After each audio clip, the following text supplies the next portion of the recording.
ನೋವಾಗ್ತದೆ. 4 ಜನ ಕಾಂಗ್ರೆಸ್ MLA ಇದ್ರು ಕೂಡ ಕೋಲಾರ ಜಿಲ್ಲೆ ಈ ಕರ್ನಾಟಕ ರಾಜ್ಯಕ್ಕೆ ಮೊದಲ ಮುಖ್ಯಮಂತ್ರಿ ಕೊಟ್ಟಂತ ಜಿಲ್ಲೆ ಇದೆ. ಇವತ್ತು ಪವರ್ಫುಲ್ ಕಾಂಗ್ರೆಸ್ ಸರ್ಕಾರ ಇದೆ, ಆದ್ರೆ ಒಬ್ಬ ಮಂತ್ರಿ ಇಲ್ವಲ್ಲ ಅಂತ ನೋವು ಕೂಡ ಇದೆ. 4 ಜನ ಕಾಂಗ್ರೆಸ್ MLA ಗೆದ್ದು ಸರ್ಕಾರ ಗಮನದಲ್ಲಿದೆ, ಅದು ಮುಖ್ಯಮಂತ್ರಿ ಉಪಮುಖ್ಯಮಂತ್ರಿ ಹೈಕಮಾಂಡ್ ಗಮನದಲ್ಲಿದೆ ಅಂತ ಅವಕಾಶ ನಮ್ಮ ಜಿಲ್ಲೆಗೆ ಬರ್ತದೆ. ನೀವೆಲ್ಲ ಫೇಲ್ ಆಗಿದ್ದೀರಾ ಪ್ರತಿಷ್ಠಾನ ತಗೊಳ್ಳೋದಕ್ಕೆ, ಯಾಕೆಂತಂದ್ರೆ 4 MLAಗಳು MLC ಇದ್ದೀರಾ. ನಾನು ಆ ವಿಷಯಕ್ಕೆ ಬಂದಾಗ ನೋವಲ್ಲಿ ಬೇಜಾರಲ್ಲಿ ಹೇಳೋದೇನೆಂದ್ರೆ, ನಾವು 4 ಜನ MLAಗಳು ಒಟ್ಟಿಗೆ ಒಗ್ಗಟ್ಟಾಗಿರ್ಬೇಕು. ಒಗ್ಗಟ್ಟಾಗಿದ್ರೆ ನಾವೆಲ್ಲ ಯಾರೋ ಒಬ್ರು ಏನೋ ಒಂದು ಆಗ್ತೀವಿ. ನಮ್ಮಲ್ಲಿ ಎಲ್ಲೋ ಒಂದು ಕಡೆ ಕೆಲವ್ರ ಕಡೆಯಿಂದ ಒಗ್ಗಟ್ಟು ಇಲ್ವೇನೋ, ಅದರಿಂದ ನಮ್ಮ ಕೋಲಾರ ಜಿಲ್ಲೆಗೆ ಅನ್ಯಾಯ ಆಯ್ತೇನೋ, ಯಾರು ಬೇಕಾದ್ರೂ ಆಗ್ಲಿ ಬಿಡ್ರಿ.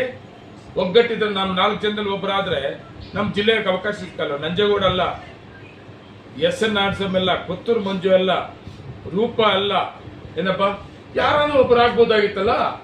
ನಾವೆಲ್ಲ ಒಟ್ಟಿಗೆ ಒಗ್ಗಟ್ಟಾಗಿ ಜಿಲ್ಲೆ ಡೆವಲಪ್ಮೆಂಟ್ಸ್ ಬಗ್ಗೆ ಮಾತಾಡ್ಕೊಂಡು ಹೋಗ್ಬೋದಾಗಿತ್ತಲ್ಲ.